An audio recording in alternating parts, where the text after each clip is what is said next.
घमंड हो गया नारद को अपने ऊपर। और एक बात ध्यान और रखना भक्तों, घमंड ही इंसान को पतन की तरफ खींच ले जाता है। घमंडी का सर हमेशा नीचा होता है, चाहे वो विद्वान हो, चाहे वो पहलवान हो, चाहे वो धनवान हो। जिस आदमी के दिल में घमंड आया समझो वो तो गया, घमंड हो गया। मेरे बराबर दुनिया में कोई महात्मा नहीं है, मेरे बराबर दुनिया में कोई ब्रह्मचारी नहीं है। और उसी घमंड में फूले हुए नारद चल दिए भगवान शंकर जी के पास कैलाश पर्वत में पहुंच गए। भोले बाबा ने नारद जी को देखा, बाबा जी आज तो बड़ा दिनों में नजर आए, कहाँ रही नारद? तो नारद जी बोले, शंकर जी सम्मान से बोलना सीख लो।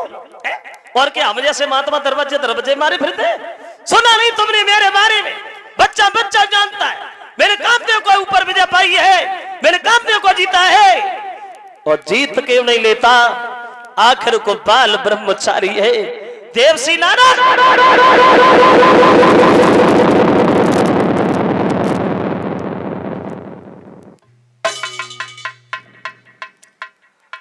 तो नारद की सुने बात को बिरह गए भोए चढ़ाए।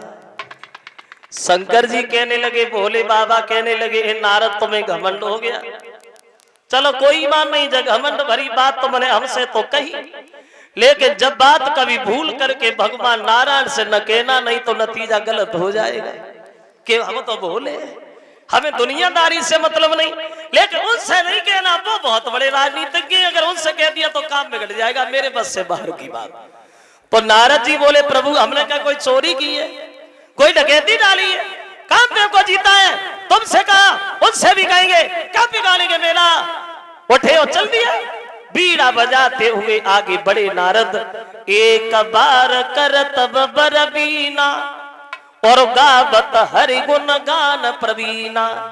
पहुंच गए भगवान विष्णु जी के पास, तो हर से मिले उठे रमान केता और बैठे आसन ऋषि समेता। हर से मिले, आइए बाबा जी बैठिए, पधारिए, आज बड़े मगन दिखाई दे रहे हो नारद, क्या मिल गया? तो नारद जी बोले, प्रभु मिल गया। क्या नहीं मिल गया? तुम्हारी ऐसी कृपा रही जो कामदेव ने सब कुछ किया, लेकिन मेरी आंखें नहीं खुलवा पाया। और खुलवा भी कैसे लेता? आखिर को बाल ब्रह्मचारी है ये देवसी नारद।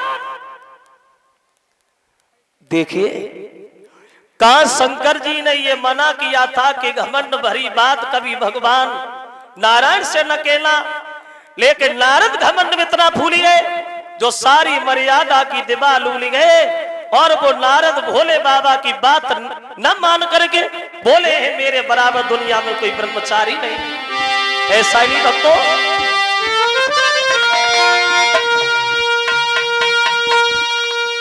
शिव जी ने पहले मना किया, हर नारद ने न कोई ध्यान दिया।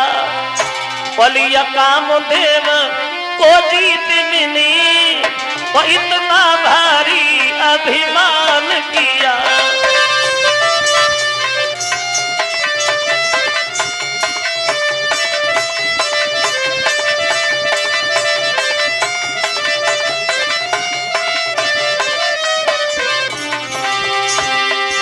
बोले महाराज सुना,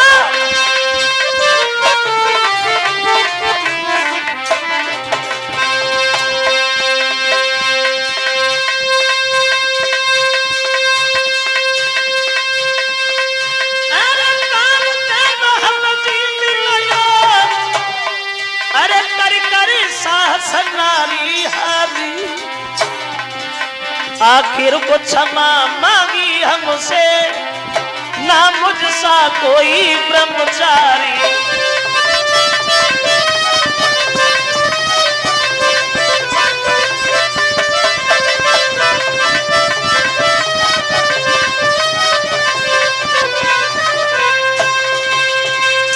उत्तर दिया, मेरे बराबर कोई महात्मा नहीं है, मेरे बराबर कोई ब्रह्मचारी नहीं है। तब तो भगवान ने नारद के मुंह पे नारद जैसी बात कह दी, बड़ा अच्छा किया नारद, तुमने जो कामदेव को जीत लिया। और कामदेव को जीतना महात्माओं के लिए कोई बड़ी बात थोड़ी है। नारद बोले हाँ हाँ देखो तुम समझे गए, तुम समझे गए, कोई छोटा काम किया मैंने, बहुत बड़ा काम किया है, कामदेव को जीता है, कोई छोटी बात है। उठे और चले गए। लेकिन भगवान मन में सोचने लगे अब तो हमें ऐसा कोई काम करना चाहिए जिससे ये नारद का घमंड दूर हो, क्योंकि घमंड ही भगवान का भोजन है। तो नारद के घमंड को दूर करने के लिए भगवान ने अपनी माया दिखाई। महान एक बड़ा सुंदर नगर बसाया। उस नगर के राजा हुए हैं जिनका नाम पड़ा है शीलनिधि। और उन्हीं शीलनिधि के घर में एक लड़की पैदा भई जिसका नाम पड़ा विश्वमोहिनी। घमंड दूर करने के अब लड़की धीरे धीरे घर में जवान हो गई, शादी के लायक हो गई। तो शीलनिधि ने अपनी बेटी का किया स्वयंवर। स्वयंवर किसे कहते हैं? स्वयंवर। लड़की अपने पति को स्वयं ही वरे, उसे कहा जाता था स्वयंवर। और गंधर्व विवाह किसे कहते हैं? बोले गंधर्व विवाह उसे कहते हैं जिसे आजकल कहते हैं लव मैरिज।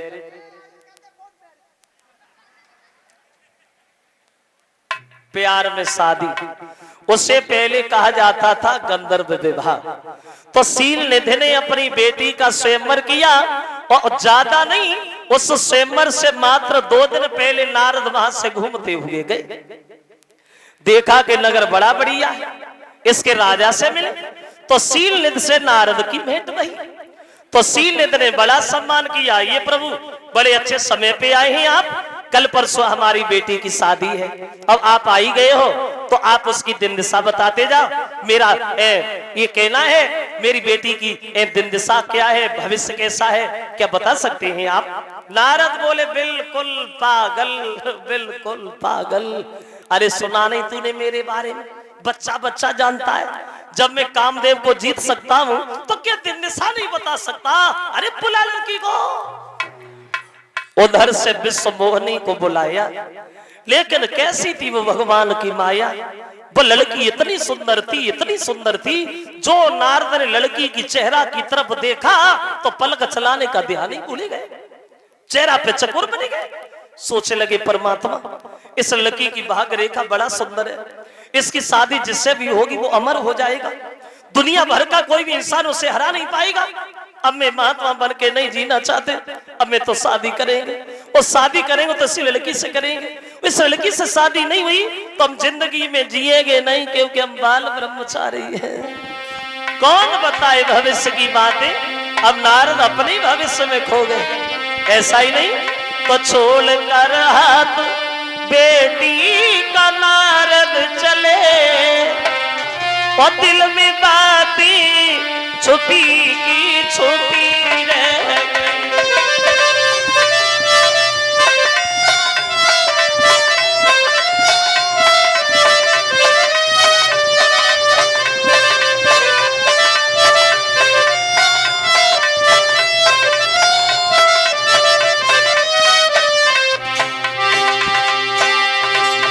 देखिए वही नारद जिन्हें अपने ऊपर घमंड था कि मेरे बराबर दुनिया में कोई ब्रह्मचारी नहीं है, आज लड़की के सौंदर्य को निहार के देख करके पागल हो गए।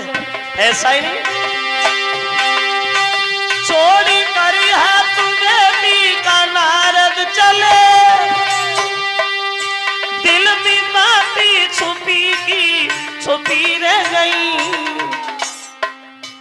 कुछ कही ना सके अपने मन की व्यथा, कुछ कही ना सके अपने मन की व्यथा, श्वास लगी रुकी की रुकी रह गई।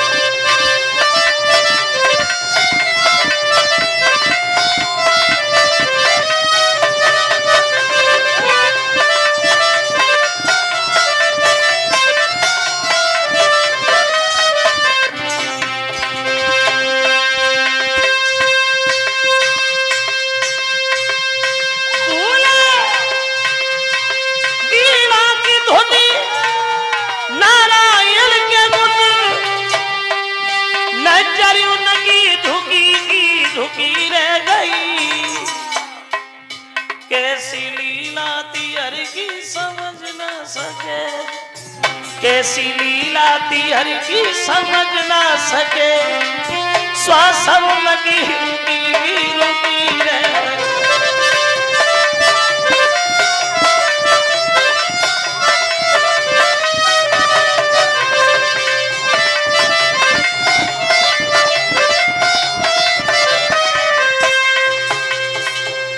लड़की को देख के पागल हो गए नारद। मैं इतना सुंदर नहीं हूं जो लड़की देखते ही देखते मेरी गर्दन में जयमाला डाले। वो इतना वक्त नहीं है मैं तपस्या करके सुंदर बने। मात्र 2 दिन बचे हैं, वो करे तो करे क्या। बड़े हैरान है नारद। ऐसा ही नहीं, अब दिन में पड़े न चैन और रात को नींद न आती है।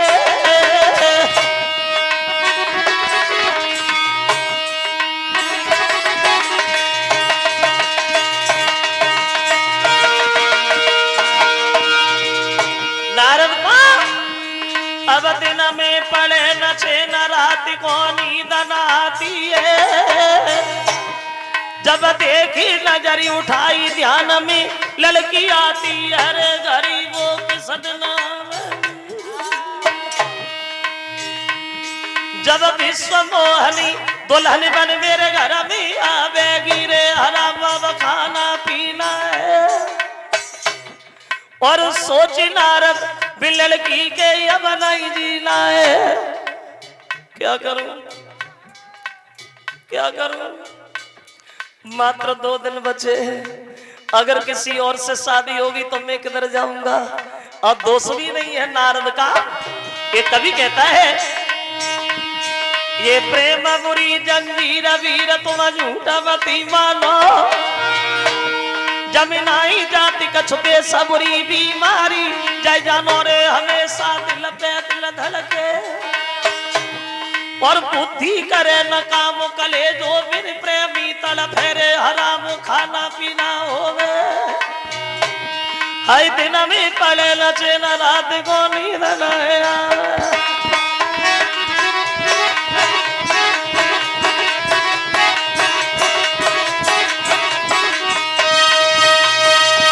लड़की को देख के बड़े व्याकुल है।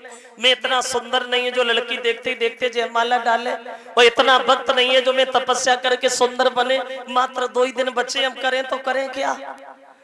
अब नारद ने मन में ये सोचा कि चलो भगवान के पास चलते हैं, भगवान से रूप मांगेंगे और उनसे कहेंगे आप हमें सुंदर बना दो। फिर नारद ने मन में सोचा अगर भगवान के पास चलोगे तो बड़ा देर लगेगी, चलो भगवान को ही बुला लेते हैं।